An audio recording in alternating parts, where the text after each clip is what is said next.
Oh, okay. Thank God. This is actual on. Yeah. Okay, I see the level there.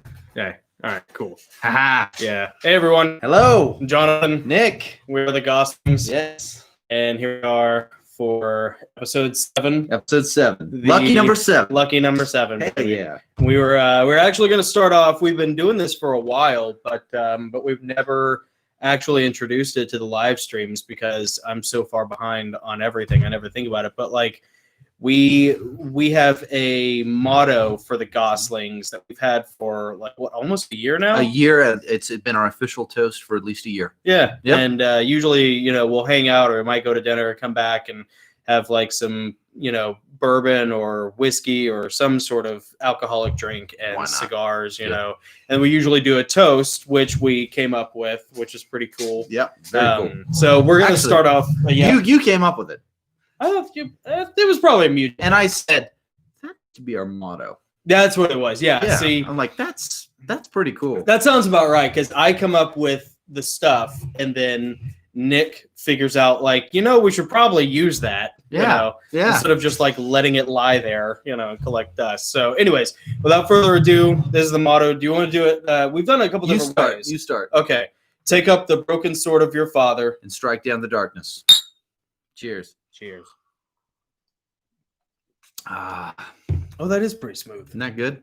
Yeah. Why don't you show that off? Sure. Yeah. That is Pickers vodka, distilled right here in Nashville, Tennessee. Little local thing, very smooth for vodka. Doesn't really bite. 11 times distilled. Yeah. Wow. How'd you find out about that? Well, I actually went to the store to buy some bullet. I went to get some whiskey, some bourbon. Yeah. And they had a little promo table set up. Really? And there's a girl like, hey, you got to try our local distilled vodka. It's made in Nashville. Buy local. I'm like, I am buying local. Yeah. Also, I'm going to my local liquor store to buy things because I care about these business owners, but also the product. So, do you think that she was cute, so I bought it? Yeah, that does work. That works a lot. Hey, I was in the Christmas spirit. It never stops. Can't see the line, can you, Russ? Russ. So like, do you think? I am Clark Griswold. You are. I told one of my buddies, my work buddies, I was like, I love my brother, and one of the things I love about my brother is he is like Clark Griswold, about 85%. 85%. Our cousin Nathan is like 90%. He's a hundo. Yeah, he's probably a hundo. Yeah. I am the 15%. I am not like Clark Griswold is in the decoration, the outdoor Christmas lights. Right. Every house in my neighborhood is just smothered in Christmas spirit. Yeah. Whereas mine has nothing. Nothing. I didn't want to do it this year. Are you the bah humbug of the outwardly? In 2020, I am. Yeah, 2020. Yeah. Christmas lights. Yeah. Bah. Yeah. If 2020 has taught you anything, it's like, look, I'm just waiting on death. I'm just riding out the clock at this point. I don't even care. Krampus is coming to town. Yeah, that's right. Yeah. Krampus is gonna throw your children in a sack and make off for the North Pole. Yes. Or the Teutoburg Forest. I wonder, do you think the girl though, like, maybe knew that even though you are a Tennessean and you're actually a native Georgian, that you were raised in Idaho, and maybe she was like slinging you some potato juice? Some rush or some. Not until I opened my mouth, but she had already talked at that point. Oh, right, yeah. I think she was just trying to sling vodka at everybody who came through the door. It was a Friday night, so yeah, that makes a difference. Yeah. I gotta make it was run more. The last time I was in the local liquor shop, they had the Crown Royal throne. Do you remember that? That was a while ago. Oh, the actual seat, like the throne that they built for their marketing. They're like kiosk promotional deal. It was in there for months. I want that thing so bad. I asked I don't know which one of the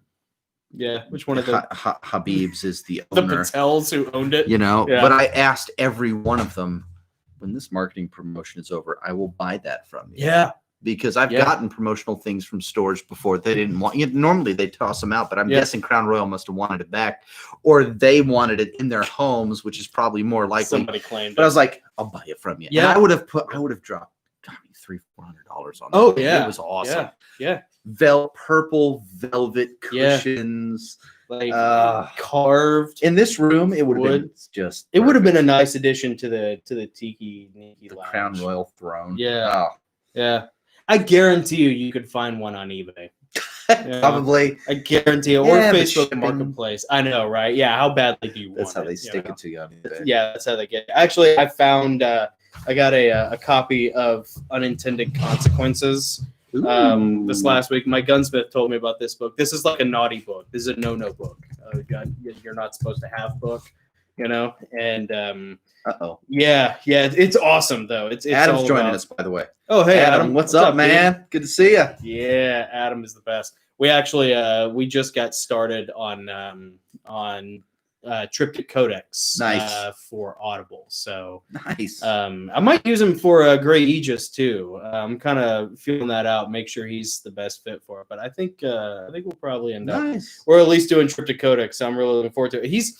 Adam is so cool because Adam he's British. He's English, I think. Don't let me make you mad, Adam, unless you're maybe Welsh or something. I'm pretty sure you're English. But he does a wide berth of British voices. So nice. Scottish, Cockney, and then, the various other accents. And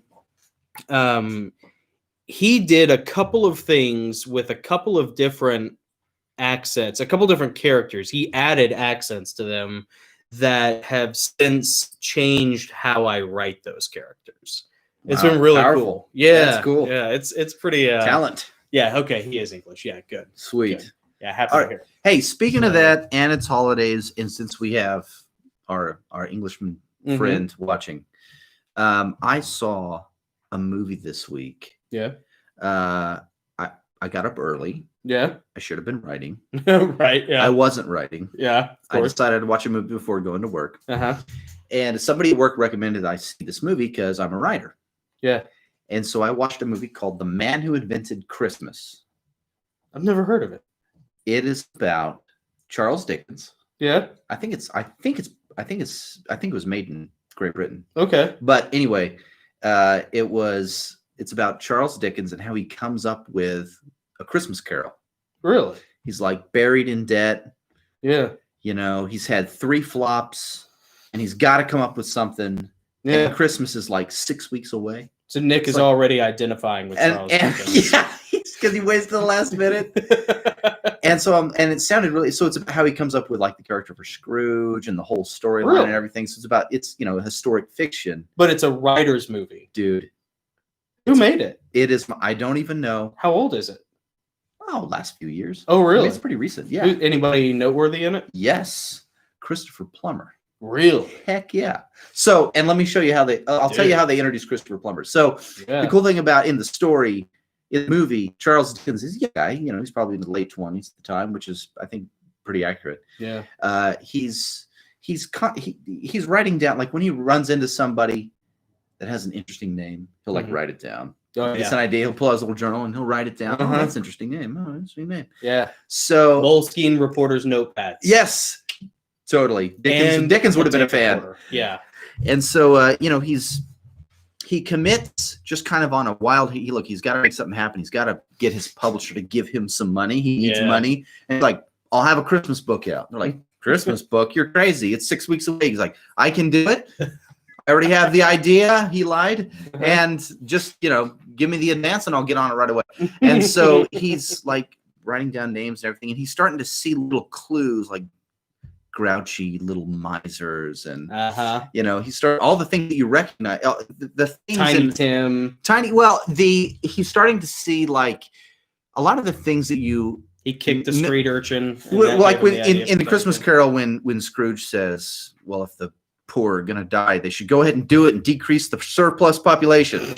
He hears an Englishman say that and he's like, write that down. You hear someone say that and he writes it down. So you hear all these little things and he starts crafting this idea of like, I'm gonna write a Christmas story about this miserly, covetous old sinner. Yeah. Named what?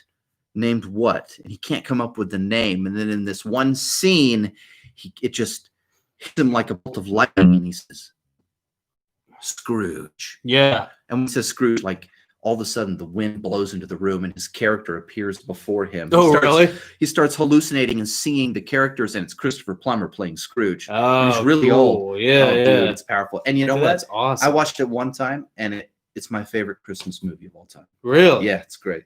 What's it called? The Man Who Invented Christmas? The Man Who Invented Christmas. Where'd you watch it? Well, you can rent it on Amazon for like 99 cents. It's on Hulu. If you have Hulu, you can watch it for free. But if you have Amazon Prime, you can watch for like $1. Yeah.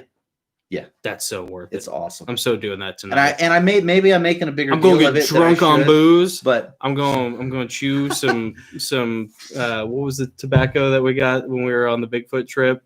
The twist King B. King B, yes. Chew some King B. Dude. Get all jacked up on The King man B who- and booze. Adam Watch. said he did a lot yeah, of that is writing in the town down the road from me, Berry Street, Edmonds. Stayed in a hotel called the Angel when writing, which is still in operation. That is awesome. No way. Oh, See, man. That's what's so cool That is about cool. British culture. I got to admit, well, let's drink to that. I'll drink to that. I'll drink to that. To Berry Street, to the Mhm. Angel. Oh, and Adam, let me share this with you as well. We're in Tennessee, and we have a series of really beautiful state parks here, and one of them is called Pickwick Landing State Park, and it was named after Samuel Pickwick, who is the main character in the Pickwick Papers, Yeah. which was Dickens' debut novel. Dickens, yeah. And nobody, you go down No to one knows Podunk, about- Hick, Tennessee, no one knows. and they're giving you a tour, and like, does anyone know where the name Pickwick came from? And I'm like, I do. I do. I'm the nerd on the hike The that knows. homeschool kid. Yeah, the homeschooler that homeschool knows. I'm dad like, knows. I know. Yeah. And everyone's like, oh God, this guy again. It's like sort of like when I was a child and I used to like for my birthday press my parents or grandparents that had taken me to the Carter House. Yeah. Like for the Battle of Franklin, like 8 times. I lost count. I don't know which one I did more, like watch Jurassic Park in the movie theater or go to the Carter House. It's the same thing. It's like, who knows? And I'm like, I know. Yes, And they're all like, who else knows? Not Exactly. we know. Buddy. Exactly. Yeah. And I'm reading the Pickwick Papers right now. I've actually been reading it for like 6 months, and I'm only like a quarter of the way through because I can only read a little bit at a time. But it is awesome. Yeah. Correct me if I'm wrong, Adam. You can do this. I don't know if you're familiar with Pickwick Papers, you may be, but it seems like Samuel Pickwick embodies everything that is endearing about England. Cool at the British time. culture. He is rotund and amiable and Yeah. a leader, and he's always upright, and he cares about his friend. He just wants to go on adventures and explore the English countryside with a club that he started in his own name, the Pickwick Club. I love this guy. He is so great. He's everything about the English gentleman that you love, and nothing that you would like thumb your nose at. He's just a pure, forthright. I love he's really cool. That like Cold War. Well, I mean that era, obviously. What would it be? Edwardian era or would it be Victorian? I think Victorian. Victorian Early era. 1800s. I apologize, Adam. I'm not. We're so sorry. Eras. We're Americans, so anything before 1776 doesn't matter. He agrees. Pickwick's great. Yes. Yeah, that's awesome. Awesome. But like we have a great aunt who's from Blackpool, England. Mm-hmm. And she is a repository of like British knowledge. Even though she came over here, I think during the Korean War, she was alive during the Blitz in World War II. Yep. And she was, I think, 8 years old. Yeah, that's right. Yep. Well, and man, like the houses she's lived in, the apartment she lives in now, it's always been just like stepping into, a British museum. It's just the coolest thing in the world. And what it reminds me of is I'm heartbroken over the loss of British culture, in England, because Victorian, thank you, Adam. Appreciate that. Awesome. Yeah. Thank you. Always there to course correct us. But like when you watch old BBC shows or when you watch like Monty Python Flying Circus skits, like that Cold War era or James Bond movies or whatever, just like that Cold War era British aesthetic is one of the coolest aesthetics for sure. out there. And there's nothing like it. I mean, just everything that is just purely British from an outsider, from an ungrateful colonial perspective, like, I'm not ungrateful. American. I'm actually very grateful for our English heritage. Our English, sorry, it kind of came to that for us to do our own thing. I mean, somebody had to pay for the war of what was it? The French and Indian War. Yeah. I think that's what. Whatever. Yeah. I watched The Patriot this past week. By the way, I also watched. That was the day before I watched. Because I'm not getting Braveheart 2. Clearly, I'm not getting a lot of writing done. I watched The Patriot one morning, and then I watched The Man Who Invented Christmas the next morning. I think, but it was good. I watched The Patriot because I was downcast about our current events. And it kind of lifted your spirits. Yeah, a little bit. Reminded, put a little lead in your pencil. Yeah, I don't put care a what moxie in your soul. I mean, all you have to do is imagine Mel Gibson. Yeah. In the middle of a battlefield, waving your flag, against all odds, and it's moving very well. Moving. That's it's just Braveheart, only it's America 1700s colonial Braveheart. Yeah, it is. It's Braveheart across the pond.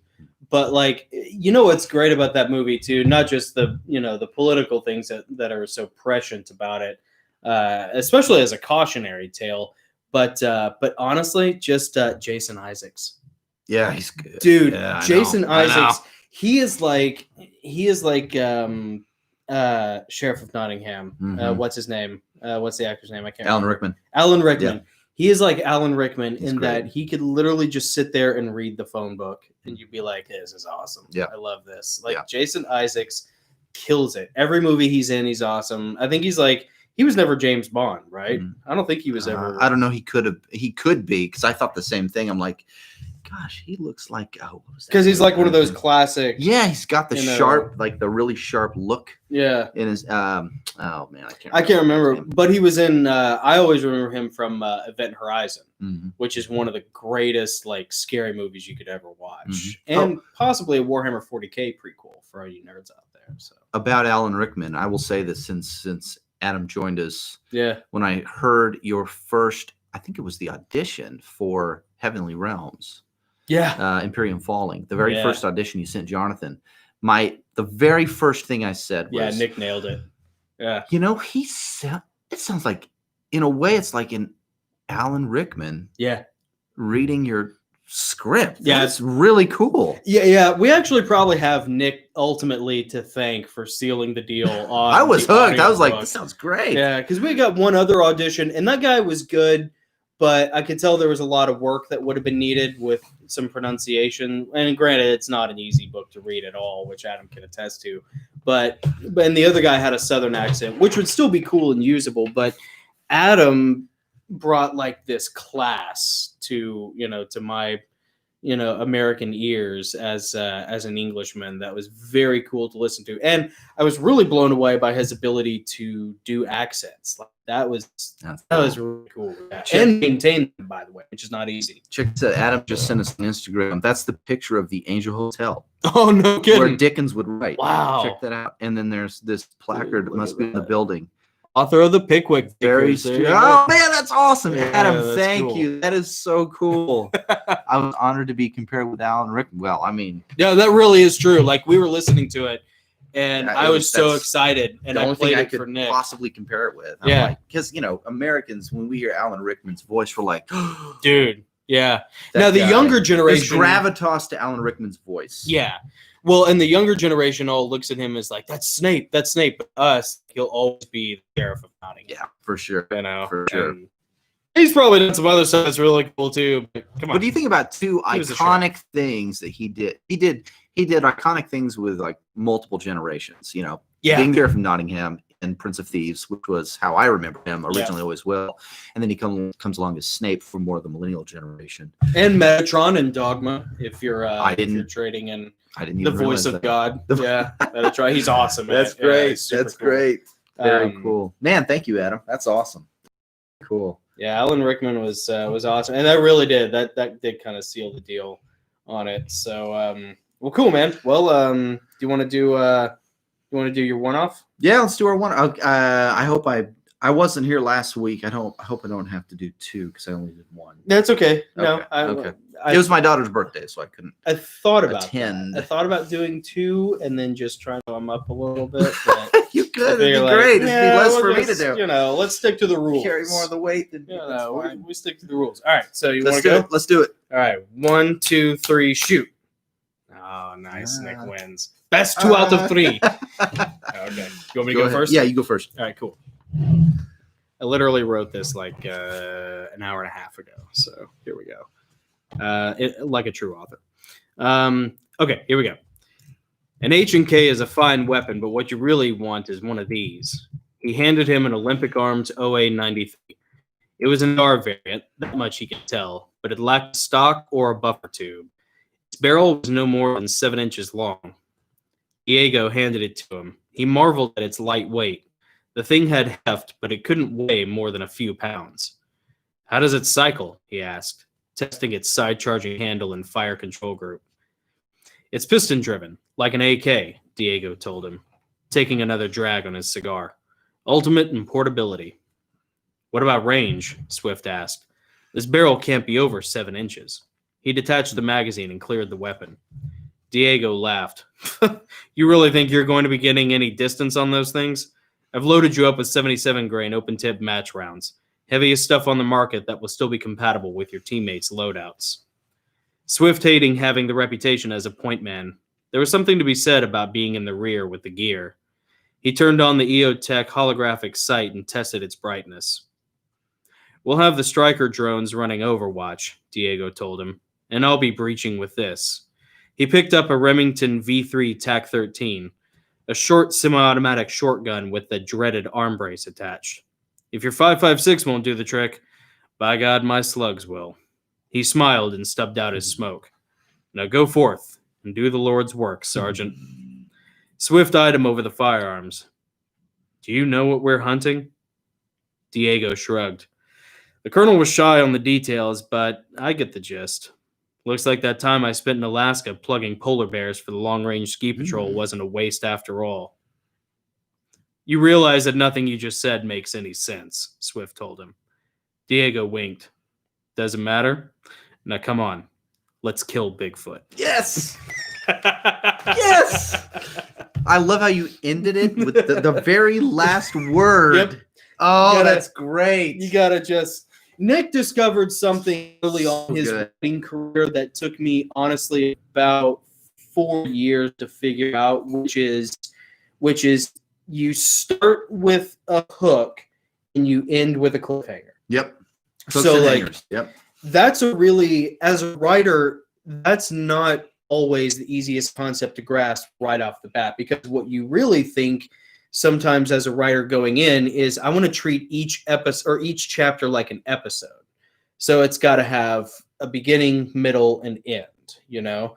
And that's great for compartmentalization, but that doesn't entice the reader to keep going. Mm-hmm. So, like, as a writer, you really do want to start with a hook, start with something interesting, weird, cool, intriguing, you know, and then end on something that really is going to make the reader say, I got to find out what's coming up next. Yeah. You know, and like the only way that I really ever figured out how to do that, and that's duh for a lot of writers out there, but yeah.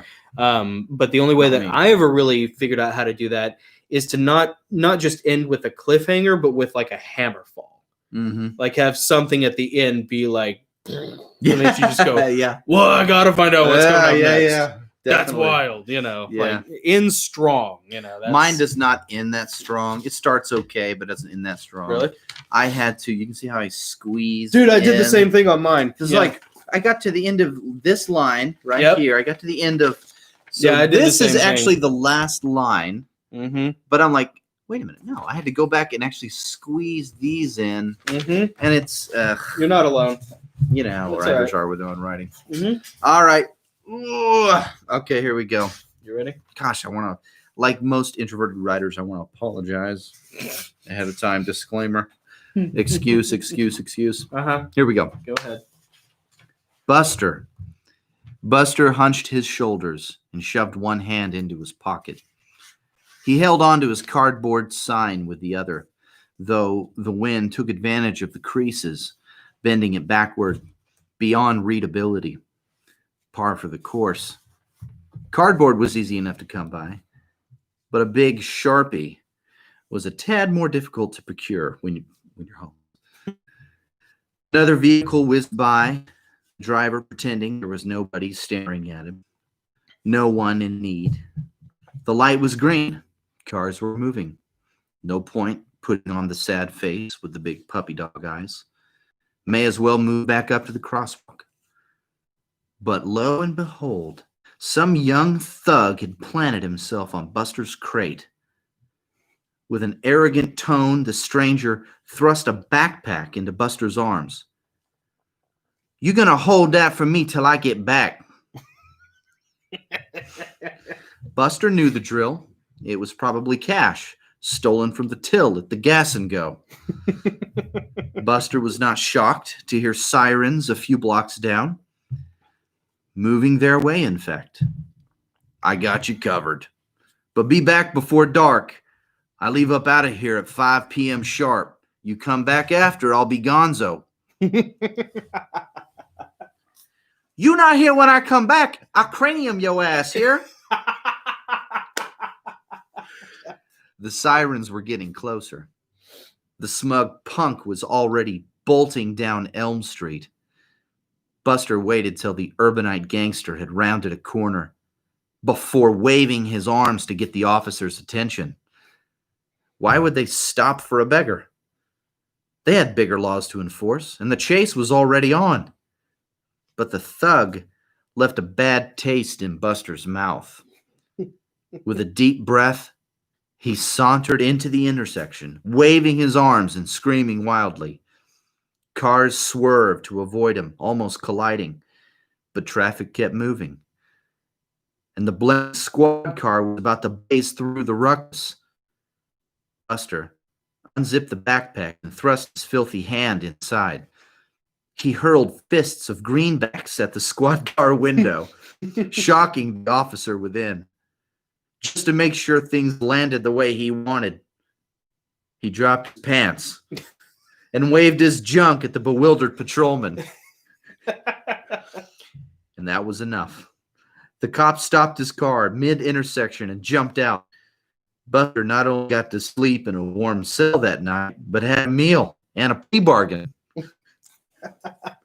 The thug was found and spent a year sore-assed. Buster moved on to a new city once again. Yeah, that's awesome.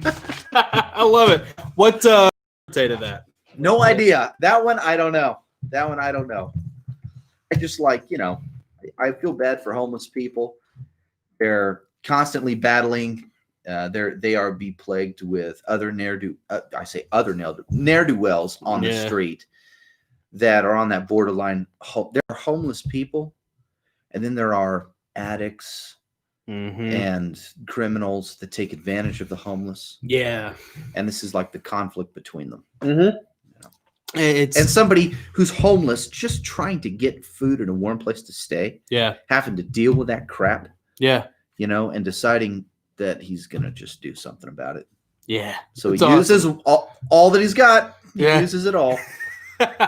Logos transcends all spectrums, doesn't it? So. Yeah. So. Well, that probably is true because there are a lot of it's a real shame. If you ever see that movie They Live back in the 80s? No. Awesome John Carpenter movie. Not quite as awesome as Vampires with James Wood, but it's still it really is. It's not like the best fist fight in any movie. It's got like a 6-minute long back alley fist fight between with vampires. No. They Live is about it's about a lot of things, but Rowdy Roddy Piper. No. Yeah, dude. No. Yeah, as a child of the 80s, he's got to watch this. Yeah, if you're watching this and you're a fan, you got to see They Live. A lot of people know about They Live now, but it used to be like kind of this fairly esoteric John Carpenter movie. I mean, it wasn't as big as some of the other stuff that he was cranking out because he had a lot of like flops in the 90s that people knew about. But They Live is awesome, and it's about a guy who's a drifter. Okay. And cool. He's like just trying to make his way and trying to find work during the recession in the 80s, and then ends up stumbling upon an extraterrestrial plot like take over the world. And like, have you ever seen any memes where it's Rowdy Roddy Piper holding the sunglasses, Obey? I haven't seen that. Yeah. Okay. So all that's from. Okay. Yeah. But it's that same. They live. Okay. Yeah, They Live. But it's that same kind of aesthetic of Jason Swift has a good movie. Yeah. Awesome. Yeah. Awesome. Yeah. Thanks for joining. Put on the glasses. Cool. Yeah. I gotta watch it now. I feel left out. Like everyone's seen it except me. Jason knows. You gotta check it out. All right. Nice. But it's that same kind of thing of that. There are a lot of good people out there who, man, just life just hit them in certain ways that they just bounce from place to place, and there's just nothing left. A lot of veterans. Yep. A lot of people who, they have PTSD or they have mental issues that, they couldn't afford to get treated. And so like, there is that real issue with the homeless, and it's so easy, especially as a comfortable, lackadaisical middle-class American, to just kind of write them off as a monolith, but they're not a monolith at all. Yeah. They're not an animated part of the landscape. Yeah. A lot of times there's a very sad story, but not a hopeless one. Yeah. With many of those struggling people. So, life beats them down and they get lost in the shuffle. That is true. And it's like they get down to a point where society thinks it's like impossible for them to be able to get back on their, get back on their feet. The good news is that they can get back on their feet. I work for a company that helps start nonprofits. Yeah. And I'm a salesperson, so I hear a lot of different, people have ideas for a nonprofit, so I get to hear that all day long. And many of them are about helping the homeless get back on their feet. Job training programs, more than just food and clothes, which they need, and shelters and so forth, but like job training programs, to help them. And even like scholarship funds and all kinds of great stuff out there. So man, it's cool to hear. The ability to earn a paycheck is a big thing, especially as a man. Yeah, sure. In fact, Jason, somebody, the homeless charity board in Nashville, Matthew 25, is that the name of the company? Nice. I can't remember. Post it in there so that we can an address. Dude. An address is a big thing to have. Yeah, for sure. Absolutely. Well, and the left's, is it Matthew 25? Okay, cool. I'll take that as a confirmation. Cool. Great organization. If you're in the metropolitan or Middle Tennessee area, man. Matthew 25 Inc. Yeah, awesome. Matthew 25 Inc. Awesome. Very cool. Place to look up. Jason, I'm going to ask. It's a small world. Did you use Foundation Group at all to help get that organization started? Because they've been around for a long time. I don't know if you use them or not. If not, it's cool, but it's a Christian company, but it's an accounting firm for nonprofits. I don't know if you use them or not. If not, no big deal. But Matthew 25 Inc. sounds familiar, but we have served a lot of ministries. So I'm a little surprised that Jason's still on the board, to be honest with you, because Jason is Jason, you're hard to work. No, I'm just kidding. You're hard to work. I think we have. Oh, very cool. Awesome. Very cool. Very cool. I miss Jason, man. I miss working with Jason. It was faith-based group. Awesome. Oh yeah, cool. Yeah. Jason's awesome. In fact, Jason is the inspiration for Sergeant Swift in Sasquatchalypse. Nice. I pretty much. Yeah, I've loved working on this unabridged edition of Empyrean Falling, and then it's going to be cool getting the fifth Angel book polished up and ready for production. But I can't wait to move on to Sasquatchalypse. I know. Just because I can't wait. Like, first of all, I've been working on it for 5 years. Yeah. With like trying to you ever spend like 30 minutes to an hour just trying to get a lawnmower to start or like a chainsaw to start? That's kind of like what working on Sasquatchalypse is back. Yeah, I've just been ripping on that spend board. 10 minutes trying to get the lawnmower started and then 20 minutes finding someone to come mow my lawn. Right. Yeah. That's usually the first 30 minutes of that procedure. Yeah, that's right. Yeah. Well, Sasquatchalypse, the great thing about waiting until after I had finished my tenure at the gun shop and met some other people is that Sasquatchalypse has turned into a vehicle to basically take all of the cool servicemen and cool people I have known in my life and put them together in like an A-team. Nice. An A-team setting with nothing but gun porn to... Well, that's what I was going to say. That's when you were reading your typewriter piece. I was thinking like, man, when is he going to be done with Imperial? There are no guns. Yeah, there are no guns firearms in in Heavenly Realms. Even Paradise Lost had cannons, and even like, I forego that. And I can hear him itching to write about guns. And I'm like, you got to get on to Sasquatchy Lips, man. You got to get off this angel crap.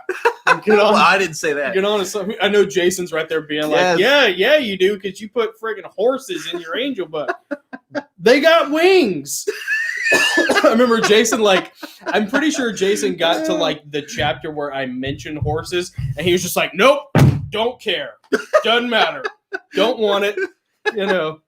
But that's what happens when you grow up on a farm, is that you grow to like, oh yeah, I think that's okay. No, I got it. Is you grow to like hate horses. And what I figured out from talking to Jason and done. He's like, done. Yeah, done.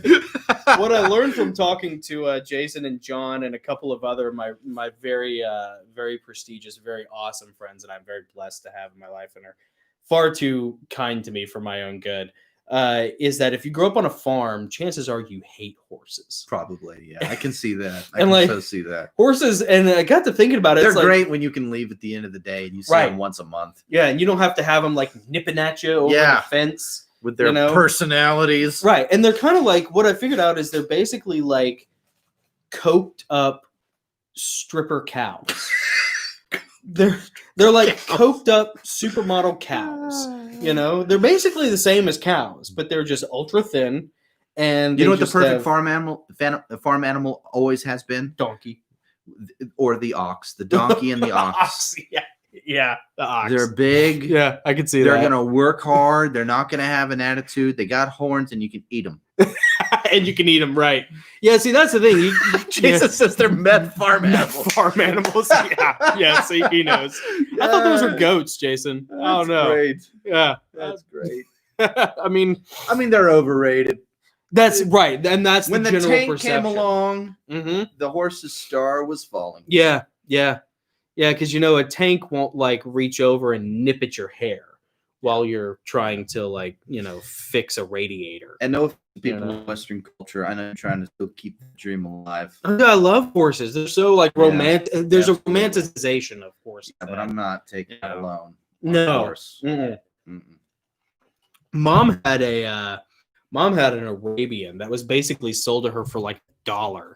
And I think, and it's one of those like the free ones always cost you kind of thing, because I mean, she had that thing, but she probably paid like $500 a month in stable fees. Yeah, sure. Just to keep it, and for what, I mean, truly, unless you're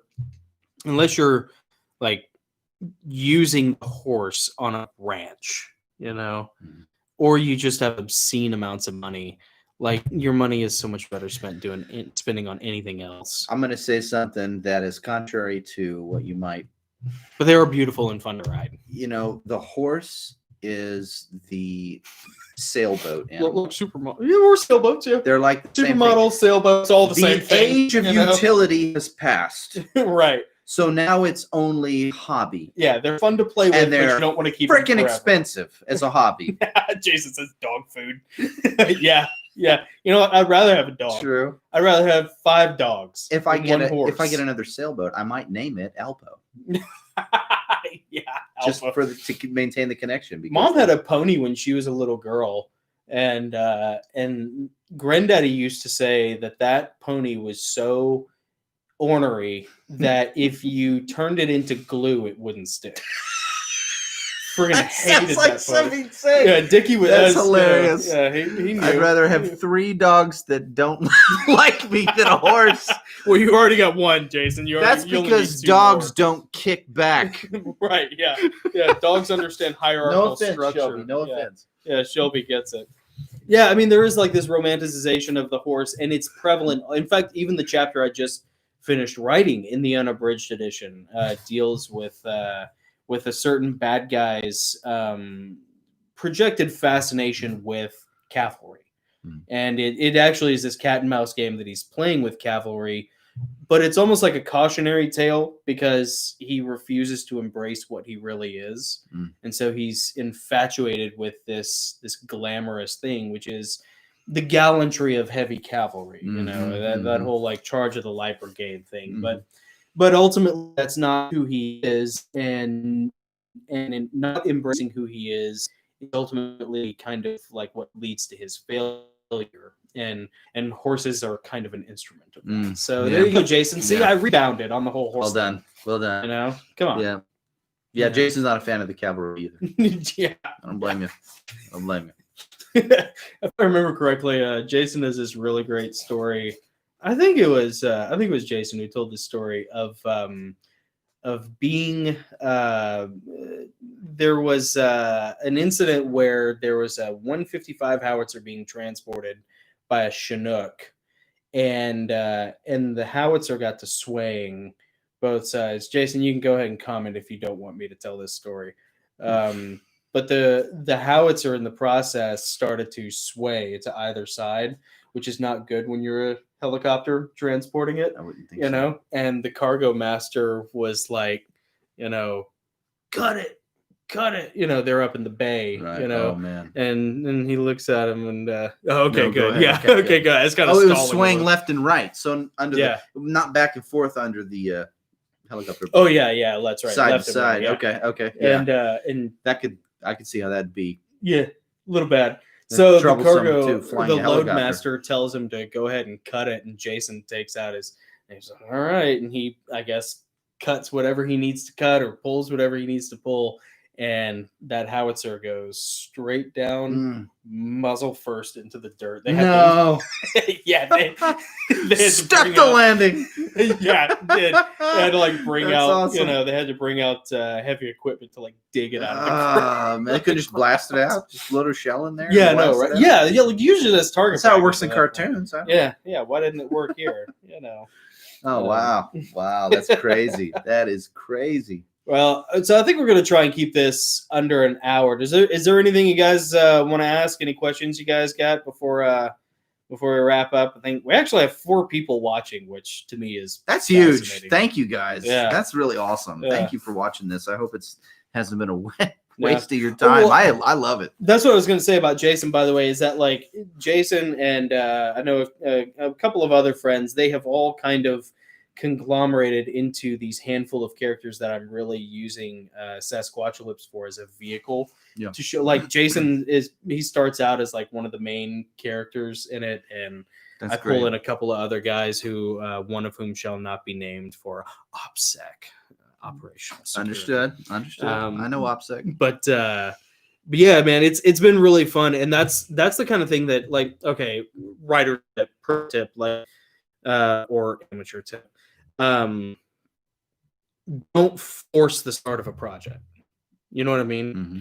Like, from a writing perspective, if I had written Sasquatchalypse 4 years ago, I wouldn't have had the birth of characters that I do now. Mm-hmm. Everybody from Jason to the Daves to Kokomo Joe, who Jason will know who I'm talking about. John will too. There are some really great characters, that bring that book to life, because just having an idea, just saying, I want to write a story about the apocalypse brought on by Sasquatch. Yeah.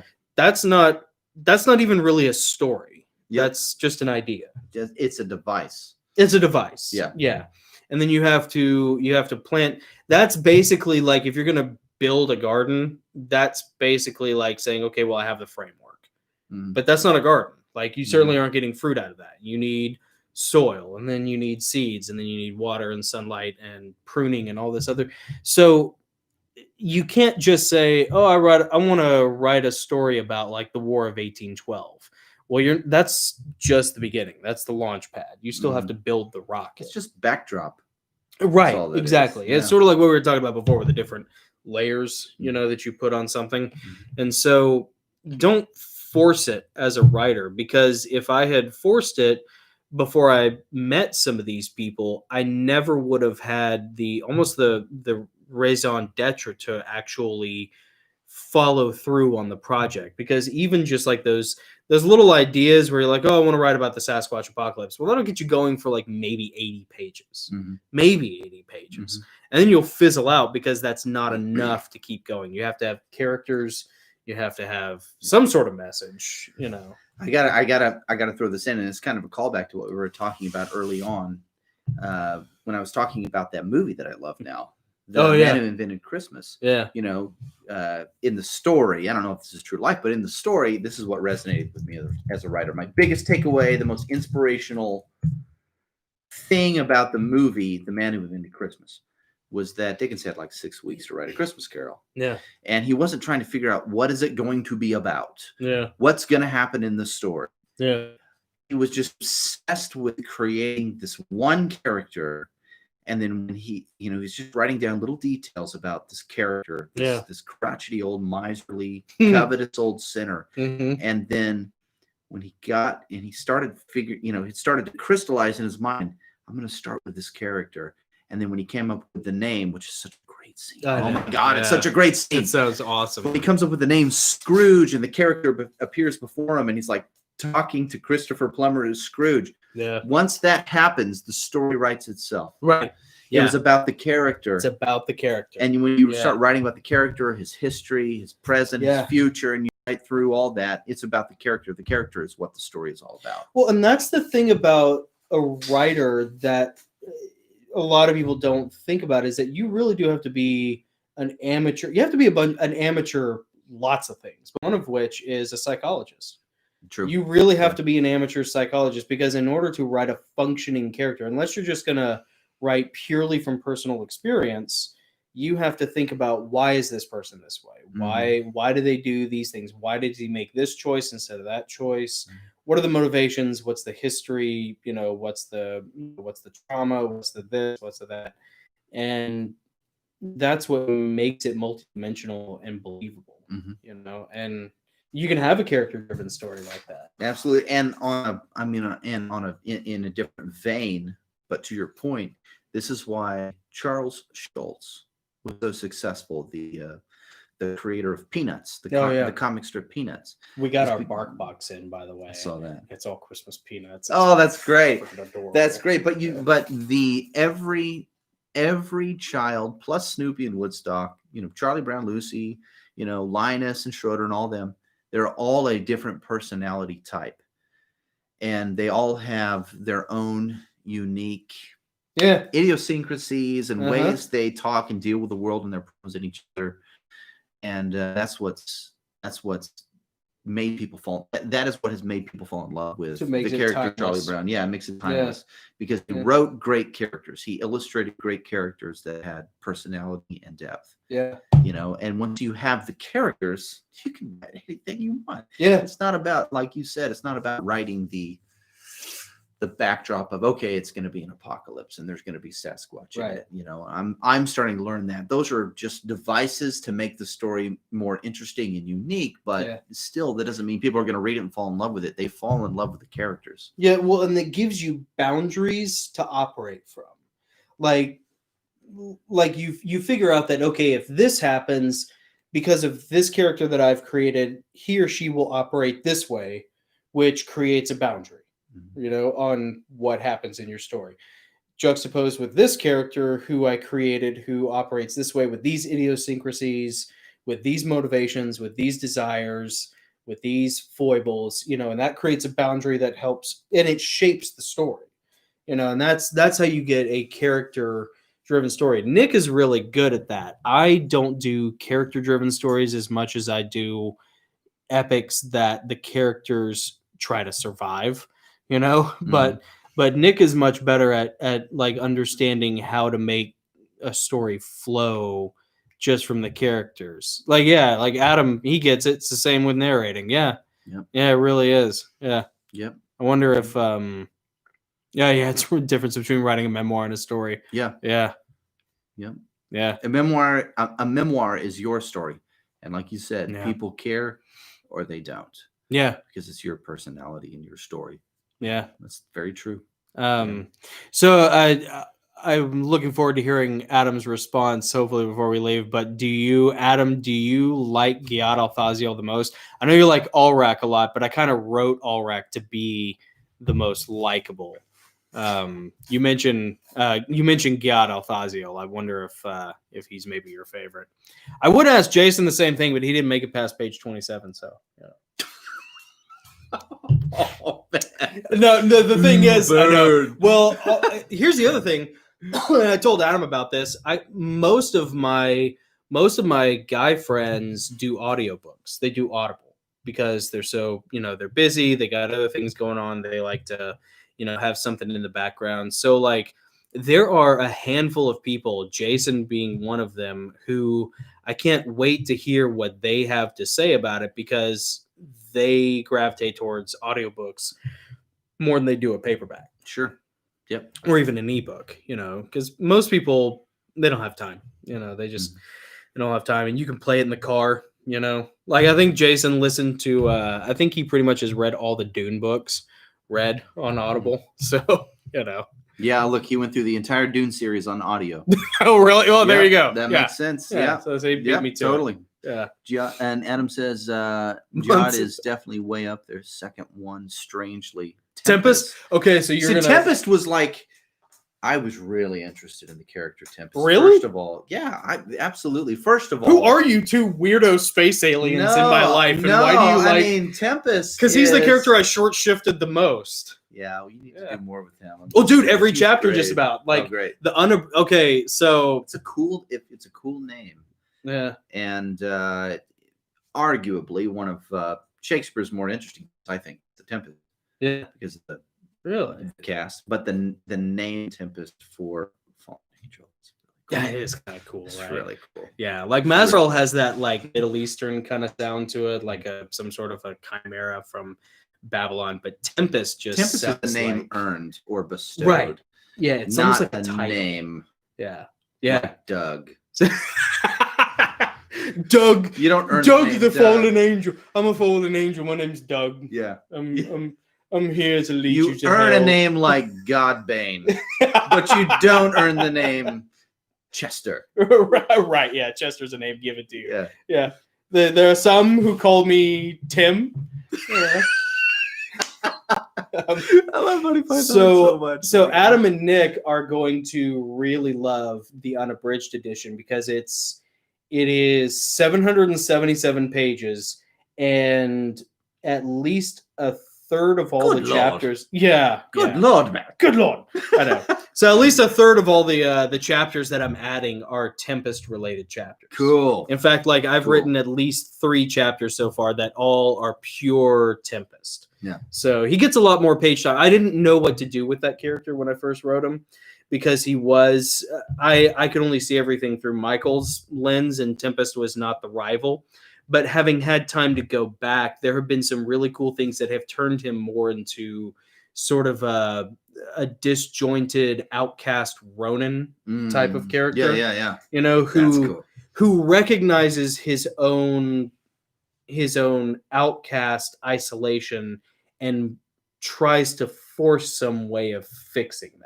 That ends up being interesting. Yeah, it's kind of interesting. So it's been really cool. What's he saying here? Let's read these before we get out of here. Definitely felt connected to them. Very cool. I think that is part of the reason was the mystery side of him. I'd agree with that. Hence, he got a very different voice. Man, that's awesome. Doing that voice. Yeah, I'm worried about that. His voice, you probably haven't heard it, but his voice for Tempest kills my voice, that is. Yeah. No, I could tell, a lot of work, Adam. For sure. Yeah, like it's really cool and it sounds really painful. So I'm sorry. I don't think a lot of the chapters that I added, if we ever did an audiobook for the unabridged edition, I don't think a lot of those chapters have a lot of dialogue from Tempest, because Tempest works, just like he mentions, on the mystery aspect. Tempest works on, you still want to see him, but you just don't want to know what he's up to because he's always so incongruous. There's always this juxtaposition. And he literally wears a facial shroud. He wears like a gator over his face. He's very ahead of his time. He's COVID ready. He's COVID ready. Yeah, to cover his scars that he has on his face.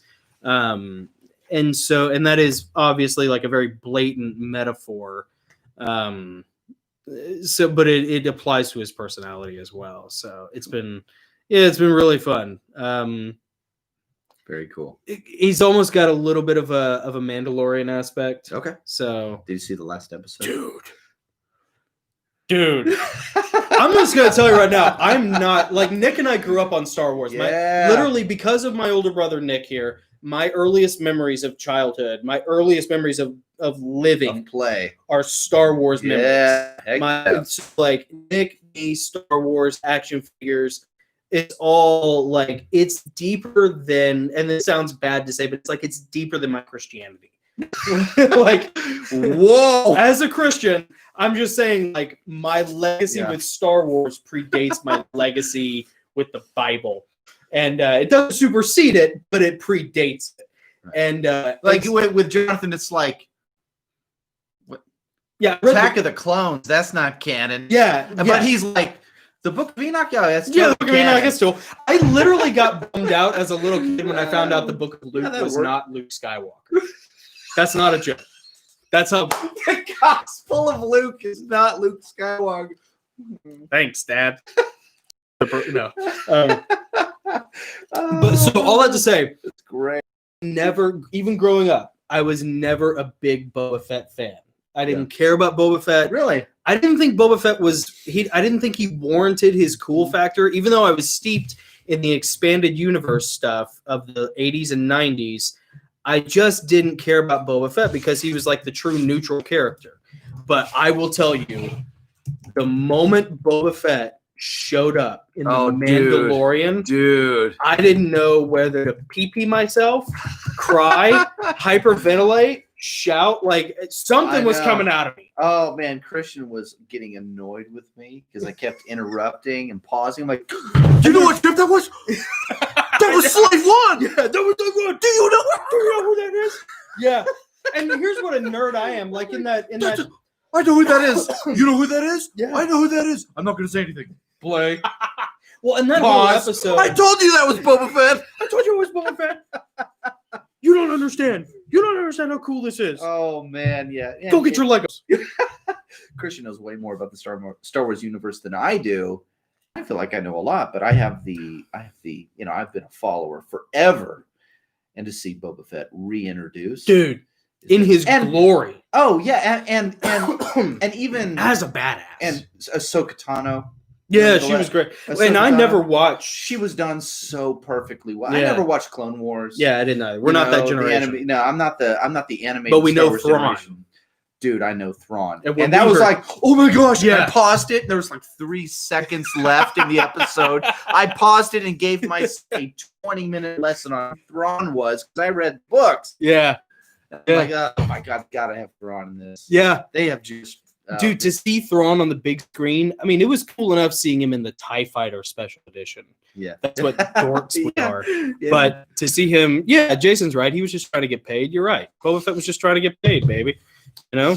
That he survived the Sarlacc is awesome. And why not? His armor did. One of my he probably cut his way out. You know, well, they say that the Krayt Dragon, because the Krayt Dragon is the natural predator of the Sarlaccs. Oh, okay. So the big giant dune worm thing. Yeah. Okay. So apparently, when the dune worm came after, when the Kwisatz, Shai Hulud, when the Shai Hulud came after the Sarlacc, that it probably in the chaos he managed to escape. And like, I'm such a loser.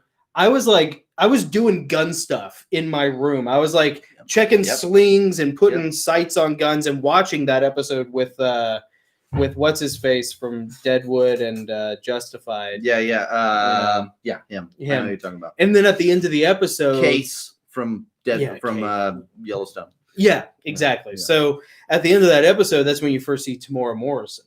And I saw him sort of out of the corner of my eye as I'm doing stuff. Yeah. And I was like, that kind of looks like Django. Oh, that's cool. All right, whatever. So I went back. It's the same dude. It's the same actor. Playing Boba Fett. Yeah, I knew it. See, and I told Christian. Yeah. My 11-year-old, he's like, no, that's not the same guy, Dad. I'm like, no, it is. No, it's not. I didn't bother to look it up because I knew I was right. No, it is. I didn't need to look it up. Yeah. But that's awesome. Yeah. Dude, and would you agree or disagree that Boba Fett's hang on, entrance. Put a pin in that because I want to say my friend Kelly Ross was like, dude, did you see the end of that episode? I was like, yeah, so I don't know what the big deal is. He's like, are you kidding me? Do you know who that is? I was like, I have no idea. I don't know. It's just someone. That was Boba Fett, dude. And I was like, oh, yeah. So they were real smart with season 2 planning that scene. Anyways, that's beautiful. Ahead. Well, I think that one of the coolest scenes of this season Timothy Oliphant. Timothy Oliphant is when Boba Fett makes his appearance for the first time in action, and he comes out with a gaffy stick that some people use, dude, and he's crushing stormtrooper helmets. He whacks that one stormtrooper, and he falls. Donnie Chan. Yeah, his head just bounces between the rocks. Oh. He smacks the other one, and the dude's like, I don't know if that's his hair or if it's like Donnie Yen. That's what I'm thinking of. Donnie Yen. Yeah, dude. Oh, that man. whole scene and the music in that was scene, freaking cool. The theme of Boba Fett, it's like a resurrected dragon. Mm-hmm. Like Boba Fett's whole, if you just watch that 1:30 of when he comes back with the armor, I never noticed the music. Because it's not melodic. It's very just impactual. Mm-hmm. It's very strange. There's like a bunch of different instruments that are going on, at least according to Cameron. And I was really, really surprised because the music sounds like a Tyrannosaurus Rex roaring.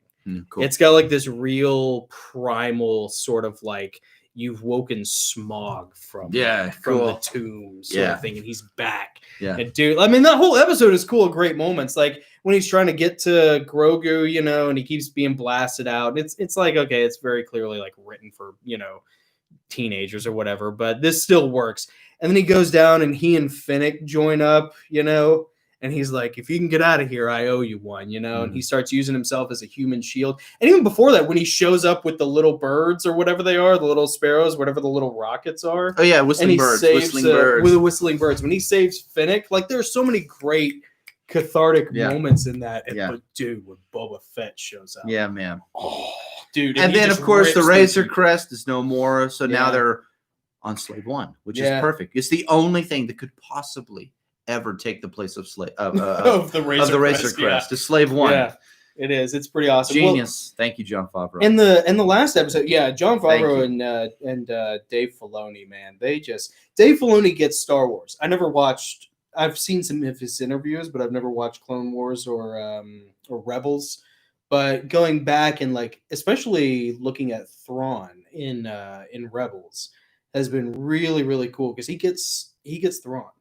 He gets. Wait a minute. Was Ahsoka Tano in Rebels or Clone Wars? I think she was in. I never watched. I mean, I didn't watch a lot of it. She must have been. Christian could tell me, but I don't know. I think she was in both because she must have been Anakin Skywalker's protege, and then, but she was in Rebels too. I think because Rebels had Grand Admiral Thrawn. Oh, Jason says both. Thank you. Thank you. So, dude. It's cool. I mean, I probably would watch it now on the back end of The Mandalorian, but yeah, dude. It's hard to watch anything now. Now The Mandalorian's out. It's pretty good. And dude, how awesome was Bill Burr in the last episode? And you know what? And he deserved the outcome of the last episode. He really deserved it. Yeah. I thought it was very fitting. It was really cool. Tap into his backstory a little bit. Yeah. Watch him go a little berserk there. It wasn't no stormtrooper. Yeah. Oh, that was great. That was really good. No, it really was. And it's ironic or coincidental. Before that, I watched randomly that episode that he was in, just because I had heard some people talk about how that's a classic sort of bottle episode. It's a very simple. I think Red Letter Media talked about that. How they talked about it's a very simple episode of just it's a hallway with 6 actors, and it is. It's a really well made episode. But as a Bill Burr fan, you just want to watch Bill Burr, do anything. Yeah, and he's still Bill Burr. And he's still Bill Burr. Yeah, yeah. So it's man, that whole episode is awesome. I can't wait. I cannot wait for the end of. That's such a cool dad show. Yeah, that's a cool guy show. Yeah, absolutely. And that whole should I don't know. Has everyone seen it? If you haven't seen the latest episode, go stop right now. Drop off the video because in 10 seconds I'm going to give a big spoiler. Mm-hmm. We'll wait. 5, 4, 3, 2, just 1. Watch the number go. Dude, that whole 5-minute segment, 5-10 minutes where the Mando doesn't have his helmet on. Yeah. And used at the end of season 1, Yeah. You saw his face. Yeah. Briefly for Yeah. a few seconds. Yeah. Whoa, you're not supposed to see his face. Yeah. In this last episode, he has to set aside his religion Yeah, to save the child. to save the child. Yeah. For the opportunity to get to the child. Yeah. You know, it is powerful. Huge. Yeah. It's Yeah. dad culture. It's dad culture. Yes, you nailed the it. whole thing, man. It's such like paternal dyad, Jungian, just deep roots of the spirit, male bonding dad culture. It's just the coolest thing. It's Lone Wolf and Cub. It's the gunslinger. It's Shane. You know, it's a fistful of dollars. But that second season, the first season's good, but it's literally had a quick draw episode before last. Literally a quick draw scene towards the end where Sokotano's fighting with you know, whatever. The chick. Yeah. The witch. And her, you know, captain at arms is in the street with Kyle Reese. And Michael Biehn. They throw down on each other. Yeah. It's fantastic. This Johnny Ringo, baby. Space Western. It's space fantasy mm-hmm. and space Western. Well, you know, that actor, Michael Biehn, who played the captain of the guard, he was Johnny Ringo in Tombstone. I'm your Huckleberry. That was the same dude? That's that was Johnny Ringo? Yeah. Who also was Kyle Reese from You look Terminator. like someone just stepped over your grave. Exactly. That's what made that so cool. Yeah. So they're awesome. There are all these like little moments in The Mandalorian. They're just like, I know that guy. I know that guy. That's cool. So anyways. These non-Orthodox Mandos taking their helmets off. Yeah, no kidding. Honestly, like I know that's Where the thing. are your principles, Yeah, sir? I know that's Mando. the thing with Katie Sackhoff's her Night Owls or whatever. I can't remember what her character's name is. They're really cool. They're neat. They're obviously like the centrist, you know, we want to get along with everybody, middle of the road. But I kind of get the feeling they're gonna like make the Death Wing kind of seem like the bad, or the Death Watch seem like the bad guys. Mm-hmm. I don't think I care. I think I'm pro Death Watch. I don't think I care. You know, I think I was a little surprised that the what are the Dark Troopers? Oh, dude, were droids from Dark Forces. Yeah, from the PC game. Did they do them as droids in Dark Forces? Yeah. That's what it is. I'm used to the Battlefront Dark Troopers. There are 3 or 4 different versions. There are 3 or 4 different evolutions of the Dark Trooper. The first one is pure droid. The second one is like souped up armored droid, and then there's like a droid cyborg hybrid kind of thing. That's like a dude who's cybernetically modified, like RoboCop, basically RoboCop. Gotcha. And then there's another version apparently that's just like a exo armor that you wear. That's what I'm used to. Okay. Yeah, gotcha. Okay. So it's kind of cool, man. It's the Star Wars we've all deserved for the past 37 years.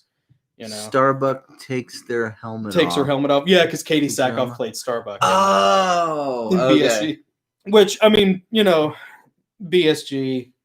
Whatever. You mean like emo Babylon 5? You mean like millennial lost crybaby Babylon? I'm gonna make Jason say. All I'm doing is just trying to make Jason mad. I'm like, what's going on here? Jason is like, he's more well versed on science fiction than I am, and like a lot of people, he likes Battlestar Galactica.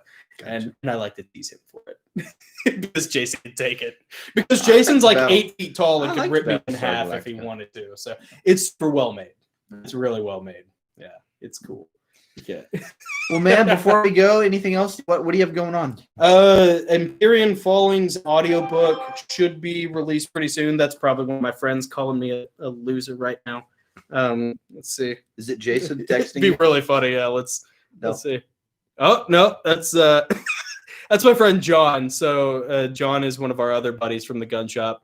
Yeah, no, you are right, sir. Nothing like a Battlestar. There is something really cool about Galactica. They're like the ship design. Absolutely. Little fighters, especially. Yeah. Very cool. Oh, see, Jason and I used to argue about that all the time. No, don't. But which one? I'm not saying it's not cool. Yeah. But I'm not saying it's like as cool as other things. Jason and I used to argue all the time at work about which was cooler, the Vipers or the Star Furies. And I told Star Furies are from Babylon 5. They kind of look like flying X's. Mm-hmm. And they were the first ship to have directional thrusters to use Newtonian physics. So they could fly and then strafe You know? Okay, that Vipers was do that. stolen from The Last Starfighter. Yeah, you know what? You're probably right. Yeah, which Yeah. I was telling Christian about that movie the other day. See, We're gonna Jason, watch we're both that. wrong. It was The Last Starfighter who deserves credit. I'm with Jason. I'm with you, Vipers, all the way. God, we're gonna have to start a thing. Whatever, friggin' Philistines. Vipers forever. Viper Squad. All right, fine. Yeah, you can get Starbucks to lead you. You know, and she'll take her helmet off for you guys. You know. Ooh, I love it when you talk dirty. Say it slower.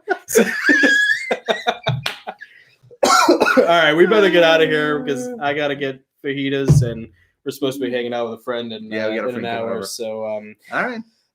On my end, we got we have the Empyrean Falling audiobook narrated by Adam Burrell. Yes, sir. Should be available on Audible any day now. Honestly, they pushed it back for some stupid piddly little technicality, but it should be released anytime. And then Adam's gonna get. I just sent him the manuscript for the 4th book, Triptych Codex, today. Nice. So we're working on that. I just released Triptych Codex on Amazon in paperback and ebook. So if you're one of the 2 people on planet Earth who actually reads the Heavenly Realms series, the 4th book is out.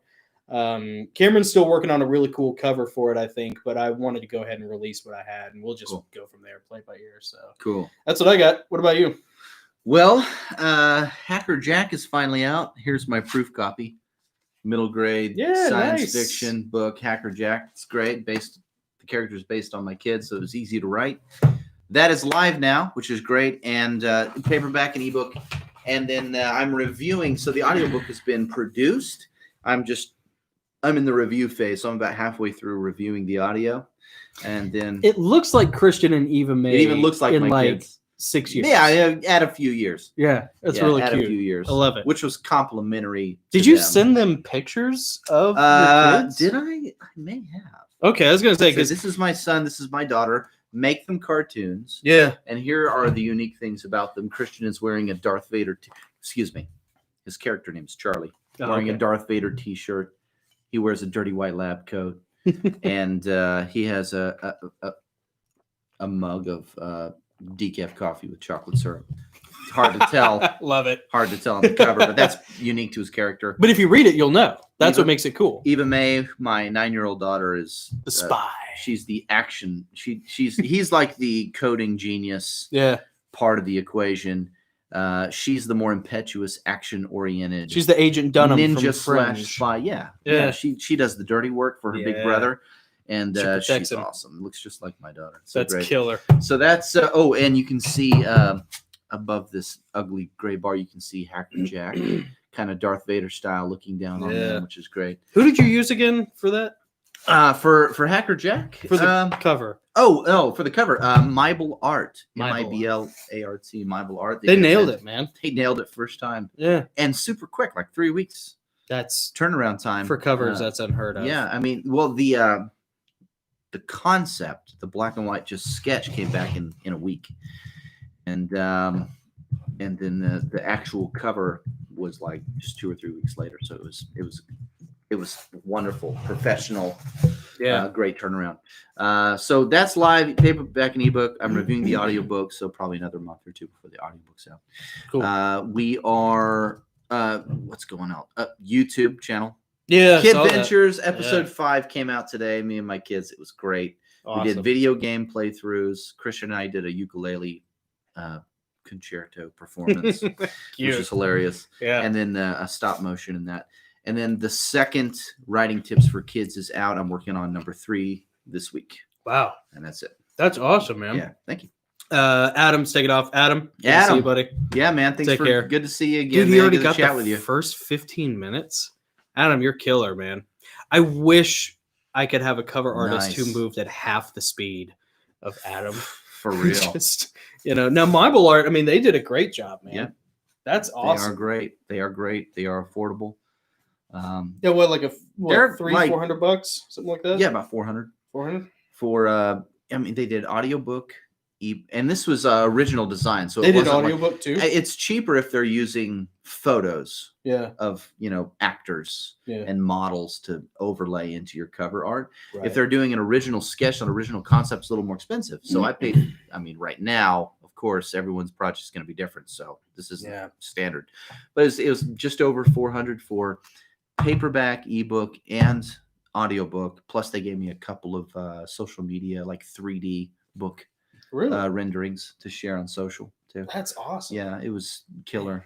Well, and really, really great value. Honestly, there is a get what you pay for aspect to things. You can get lucky, but it's called luck for a reason. And really, $400 for all of that is like, that's a pretty killer deal. Yeah, it was really good. And really, as a writer, what you want more than anything is just someone to meet their deadline and listen and actually produce what they're just to do the job. It's just like anybody. Yeah. It's just like somebody framing in a bathroom, or installing a sink, or repairing a roof or whatever, fixing the radiator on your car. It's like, dude, just do what you say you're gonna do. Yeah, absolutely. And Bible Art seems to be a pretty well-oiled machine at being able to accomplish that. I mean, I've only had one go around with them, but I fully intend on using them for the subsequent Hacker Jack books in the story, and I might even give them a stab at the next Travelers League. Oh, cool. Cover. Yeah. The Mermicorn, Eva Mays. I might throw it their direction. Cute. Yeah. Well, that kind of consistency is really important because as an independent author, as a writer, as a novelist, you deal with so much chaos as it is. And you deal with juggling so many different plates as it is, whether it's different stories or different mediums, different forms, because you got your ebook that you got to format, you have your, which is a lot easier now, but then you have your audiobook and you have, marketing, and just the hours. And I wouldn't even call it juggling. Juggling implies there's at least 3 things going at once. Right. And I can only do like 1 or 2. But you're right. There are a lot of elements. There are a lot of things that, there's collaboration. Not getting banned on Twitter. It's project. It's project management, basically. And so having consistency, it creates order in your world. Isn't that right, Shelby? Yeah. Shelby's like, all right, we're done. We're done. She's like, I'm ready to pee. I gotta go outside. You gotta pee. All right, that's you want to go outside? Oh, she does. Let's go. By the way, I got this book from as a recommendation from Rich at Echo 3 Armory. So if you're in the Middle Tennessee area and you need a gunsmith or you want to buy ammo, Rich at Echo 3 Armory. He's got some awesome deals on guns and ammo right now. Good dude. All right, guys. Well, thank you. I'm Jonathan. Nick. See you guys. Gosslings. See you later. Let's go get Mexican. Yeah, let's do it. I'm hungry. All right.